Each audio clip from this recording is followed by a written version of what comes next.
Hello, welcome back to another video. I'm Jag from Jag's Watches, and 3 months ago I finally got my hands on my vintage Grail, a true vintage Grail, the 1965 Breitling Top Time.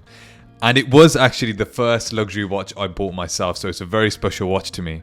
It's a watch I dreamed about, hunted for, obsessed over, but today I have to be honest. Owning it isn't exactly what I expected it to be.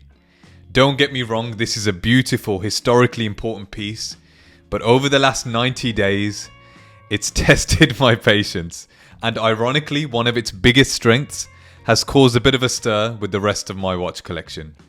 But before I get into it, make sure you like, subscribe. And if you are new around here, I post 3 times a week and you will not regret subscribing, so make sure you do that. Now let's rewind a little bit. The Breitling Top Time launched in the 1960s. It was Breitling's answer to the emerging market of younger professionals who wanted sporty chronographs. It was stylish, more affordable than the Navi timer, and it had this effortlessly cool factor.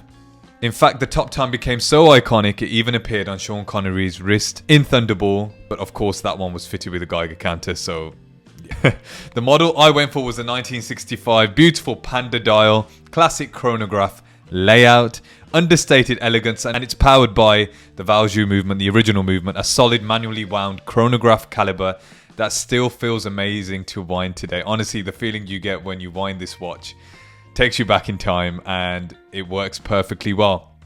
Now, as I mentioned, I was looking for this watch and always kept an eye on all the different ones that were on sale. But this particular model, the previous owner did do a full service with Breitling on the movement, on the entire watch. It still has its original hands, the original dial. It also came with a new leather strap and buckle. So the price was great, and it was just one of those things that I had to jump at because I knew I always wanted this watch. And I knew I wasn't going to get such a great example in such a great condition. And often when you're buying a vintage watch, there are hidden costs, especially if you buy it from the wrong place, because there's always that worry that something will go wrong with the movement. And them being such old movements, this is a 60-year-old watch. There was always that worry, but knowing that it had just recently been serviced, that put those worries to bed. Now, I want to move on to the segment I call a beautiful curse. This is where the love-hate relationship starts. The size. It's a 36mm case, classic for the time, but smaller than modern tastes. Now, before owning this, my sweet spot was around 40mm, 42mm. My Grail watch is the No Time to Die Seamaster, which is 42mm, wears like a 40 though. And that's what felt right for me prior to getting this watch. But the Top Time changed absolutely everything. On one hand, I love the 36mm. It feels incredibly wearable, incredibly vintage. It has an old school charm about it that nothing else in my collection has. And honestly, it is 36mm, but it wears more like a 38, and that's because of the vintage pushers. It increases the diameter of the watch. It has, to a certain extent, made me feel like the other watches in my collection are a little bit too big. Now, the way I explain this is, when I put this watch on, I look at it and I think, you know what? It feels right. It looks good. It's all good. But when I go from this watch to one of my Seamasters or a Swatch that I've got, or the Blancpain Swatch that I've got, it takes me like 20 to 30 minutes to recalibrate my brain into thinking, yes, this still fits me. This still looks good. But when I go back to this watch, it's almost like a sort of natural, I don't know, swap. It doesn't feel weird. It doesn't feel out of place. And what I'm trying to say is the Top Time has basically skewed my perspective.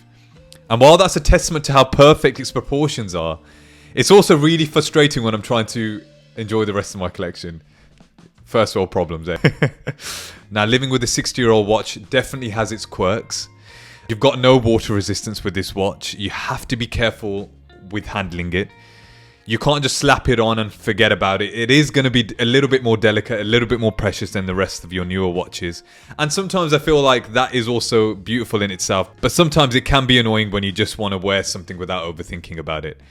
Now, I say that it's delicate, but honestly, I've had no real problems with it. The pushers work really well, winding it. It does seem like it can take a little bit of a beating. Now, service costs for vintage chronographs aren't exactly friendly either.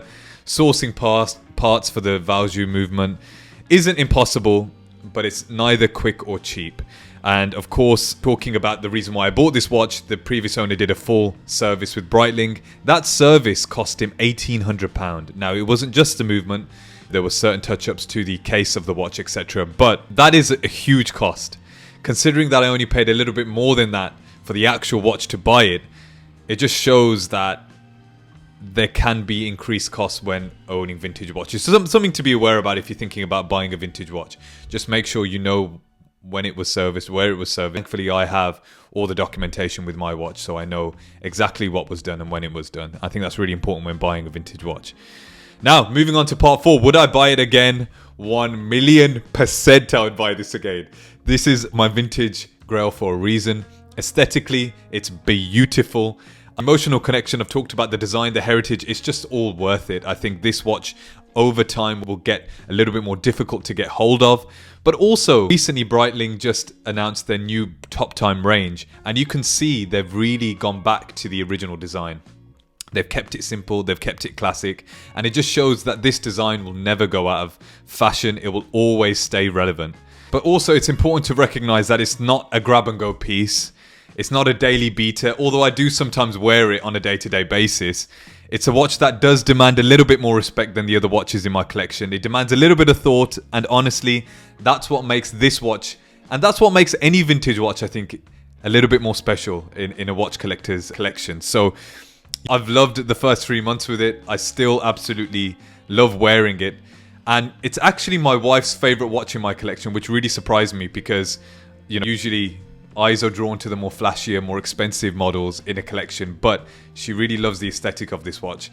And I really love the aesthetic of this watch, more importantly, it being my watch. Now, final thoughts. The Top Time's biggest strength for me is its charm, its perfect vintage proportions. The pushes, I absolutely love the aesthetic, the panda dial, the way it plays in the light. But also the size being one of its biggest strengths is weirdly one of the weirdest, I guess, weaknesses of the watch as well. And it has skewed and changed my perspective on sizing when it comes to watches. And honestly, maybe that's what owning a Grail is supposed to do. It's supposed to shake up your expectations and change the way you see things about collecting watches. Now, let me know in the comments what you think about this watch, whether you agree with me, because I feel like now my sweet spot is around the 38-39mm range. It's definitely not over 40mm. I will start to get a little bit worried when I start to look at watches that are over 40mm. Of course, if they're thin in thickness, that can also help with how it actually feels on the wrist. But let me know in the comments what you think about this watch. I absolutely love it. I think it's an absolute classic and will stay a classic for a very long time. It is getting a little bit more difficult to get hold of, especially good examples of this with box and papers, etc. I've had a great time owning this watch, and I look forward to the many years ahead, many months ahead. No doubt I'll give you updates on how I feel about this watch on the channel. Let me know what your guys' vintage Grail is, because that's what this channel is all about. I want to hear from you guys. I would appreciate it if you could comment. I'd appreciate it if you could like and subscribe if you've enjoyed the content. I've been Jag from Jag's Watches, and remember, timing is everything. I'll see you in the next one. Peace.